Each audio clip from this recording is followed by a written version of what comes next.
Di suatu malam, seorang pria botak berlari dengan tergesa-gesa menuju rumahnya. Sesampainya di rumah, ia tertawa senang, sementara istrinya menyuruhnya mencuci tangan karena sebentar lagi waktunya makan malam.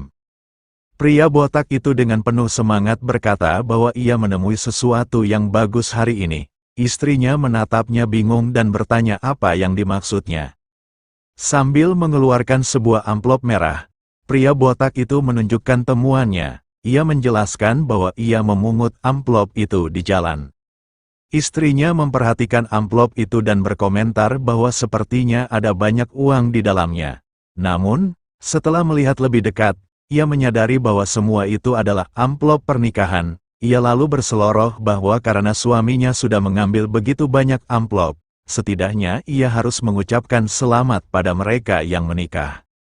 Pria botak itu mengiyakan dan langsung membuka ponselnya. Ia mengirim pesan suara ke grup, bertanya siapa yang menikah dan menebarkan amplop.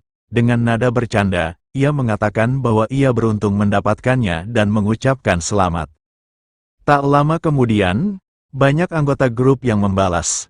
Beberapa mengatakan bahwa mereka tidak mendengar ada yang menikah. Ada yang baru kembali ke rumah dan meminta agar disisakan satu amplop. Ada pula yang bertanya siapa yang menikah, karena mereka sama sekali tidak mengetahui apa-apa.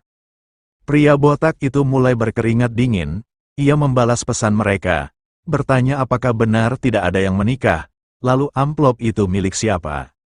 Tiba-tiba, seseorang mengirim pesan suara, bertanya seperti apa amplop itu dan memintanya untuk mengirim foto. Sambil memfoto amplop, pria botak itu bergumam, merasa aneh dan bertanya-tanya apakah orang itu juga ingin mengambilnya di bawah. Beberapa saat kemudian, suara pesan berikutnya terdengar. Orang tersebut menyuruhnya membaca tulisan di amplop itu.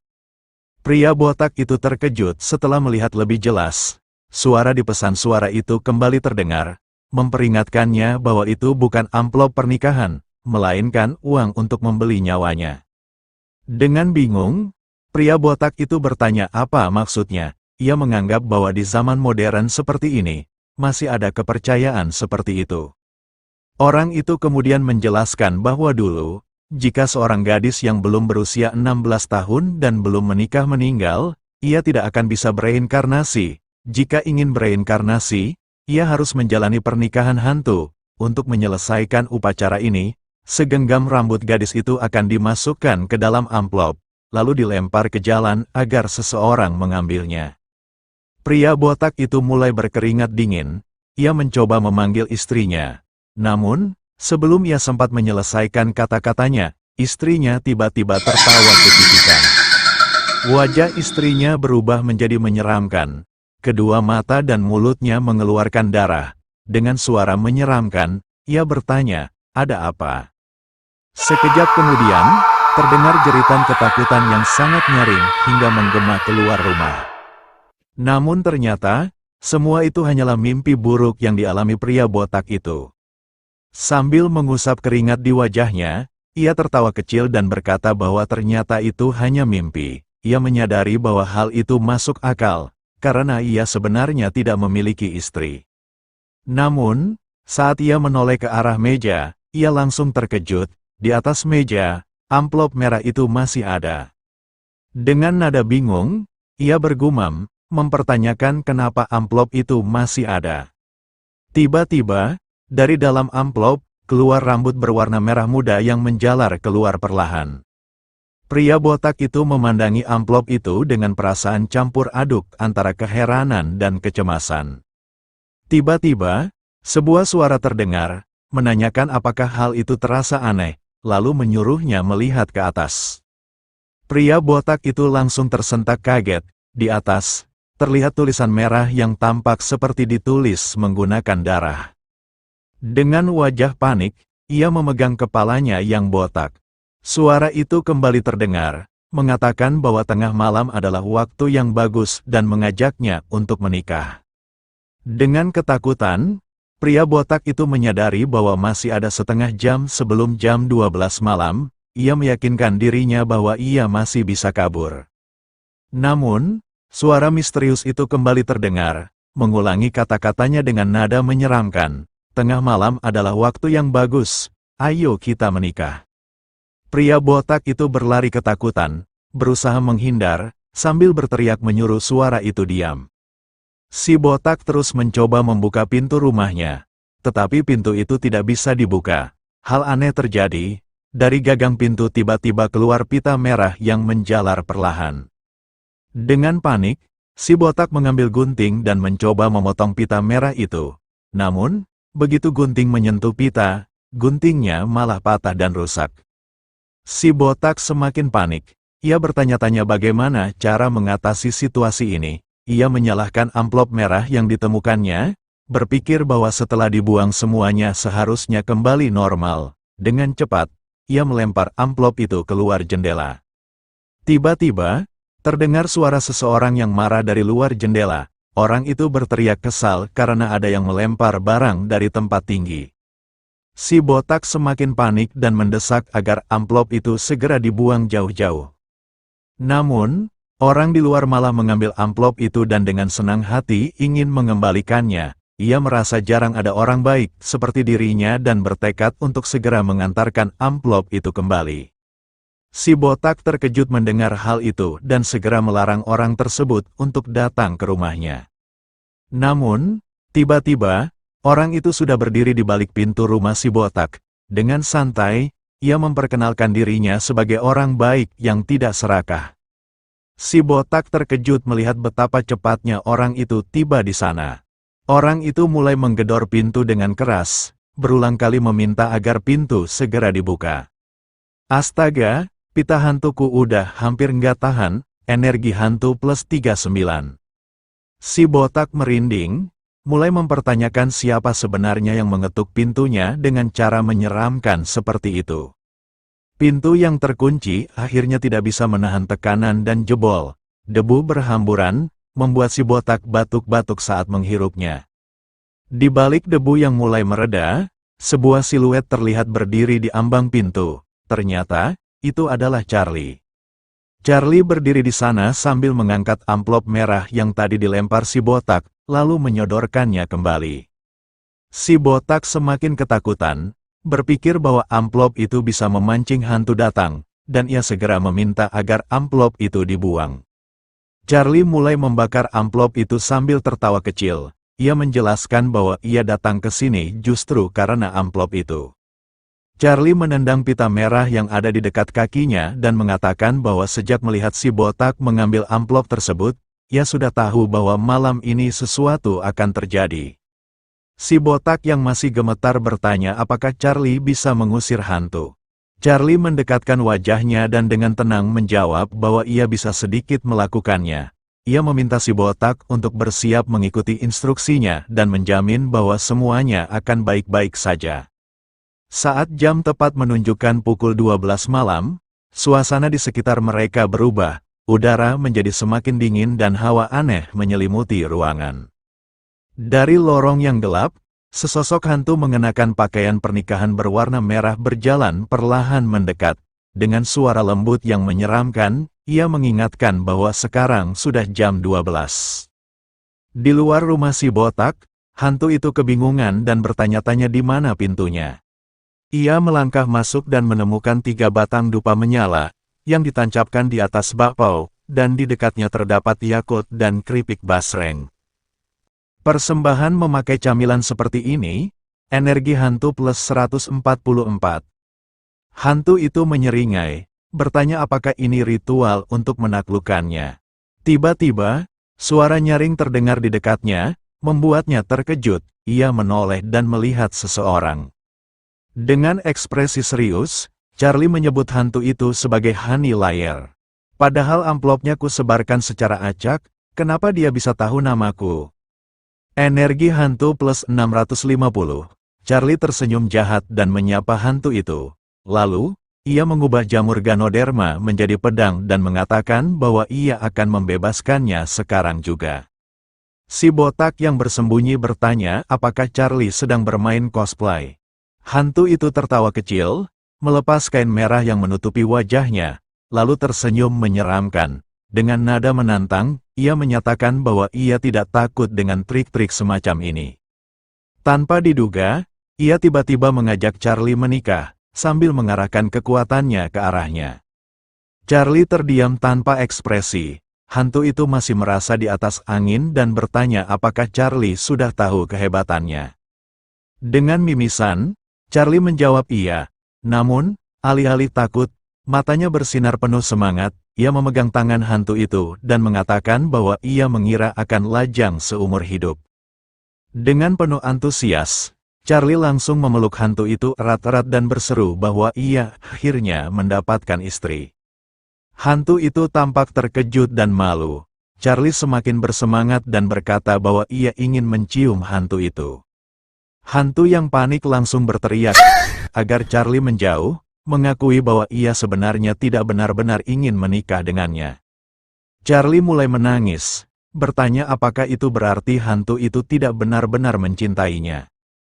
Tiba-tiba, ia merangkul hantu itu dari belakang dan mengatakan bahwa sebelum semuanya berakhir, ia ingin mengatakan sesuatu untuk terakhir kalinya. Namun, yang keluar dari mulutnya bukanlah kata perpisahan, melainkan skill raungan macan. Hantu itu langsung terhuyung dan terjatuh, telinganya berdengung. Dengan marah, ia mengutuk Charlie, bertanya sihir macam apa yang baru saja digunakan. Charlie tersenyum dan bertanya apakah sekarang hantu itu sudah lebih sadar. Hantu itu tidak terima dan merasa tertantang. Ia berkata bahwa bukan hanya Charlie yang bisa menggunakan trik seperti itu. Tanpa ragu, hantu itu mulai mengeluarkan kata-kata hipnotis. Ia berbicara dengan nada lembut namun penuh tekanan, mengatakan bahwa ia telah mempercayakan hidupnya kepada seseorang, tetapi manusia ternyata sangat kejam. Si botak yang melihat kejadian ini tampak sangat ketakutan. Namun, secara perlahan, ekspresinya berubah. Ia akhirnya terhipnotis dan memanggil hantu itu dengan sebutan sayang. Hantu itu melanjutkan kata-katanya, mengatakan bahwa dirinya pernah dicelakai, tetapi orang yang ia percayai tidak melindunginya. Si botak, yang kini sepenuhnya terpengaruh, berdiri dan kembali memanggil hantu itu dengan sebutan sayang. Tanpa ragu, ia mengambil pisau. Dengan mata yang dipenuhi emosi, ia berseru bahwa ia akan membantu hantu itu sekarang juga. Dalam kondisi tidak sadar, si botak langsung menyerang Charlie dengan menebaskan pisau ke arah lehernya. Namun, Charlie berhasil menghindar dengan cepat, menundukkan tubuhnya tepat pada waktunya. Dengan ekspresi serius, ia menyadari bahwa nyawanya hampir melayang. Tanpa berpikir panjang, Charlie langsung memukul wajah si botak dengan keras, membuatnya kehilangan kesadaran seketika. Si botak terjatuh dan pingsan di tempat.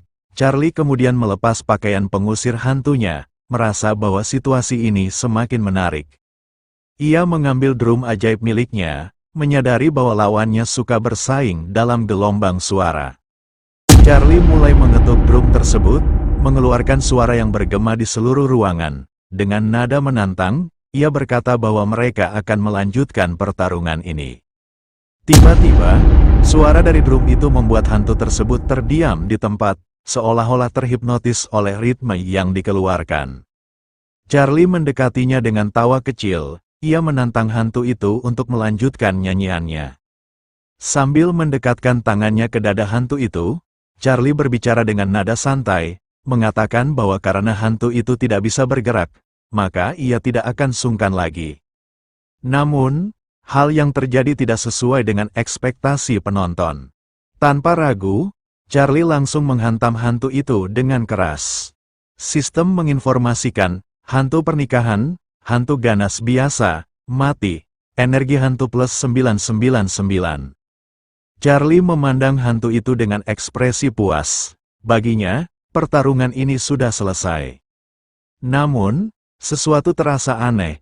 Charlie mulai kebingungan, ia menyentuh wajah hantu itu, menyadari sesuatu yang tidak biasa. Hantu itu sudah mati, tetapi mayatnya tidak hancur seperti yang seharusnya. Tiba-tiba, sesuatu menarik perhatiannya. Ada sesuatu di dalam rambut hantu itu. Charlie segera mengambilnya, menemukan sebuah kertas berwarna merah muda.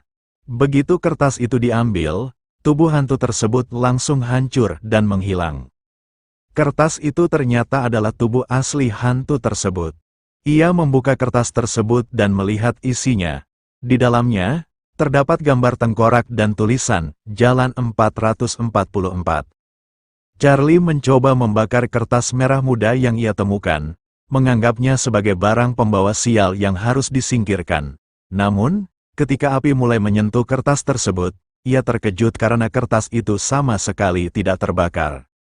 Charlie memandangi kertas itu dengan rasa penasaran. Ia bertanya-tanya dalam hati, apakah ini tiket masuk ke sebuah ruang berhantu?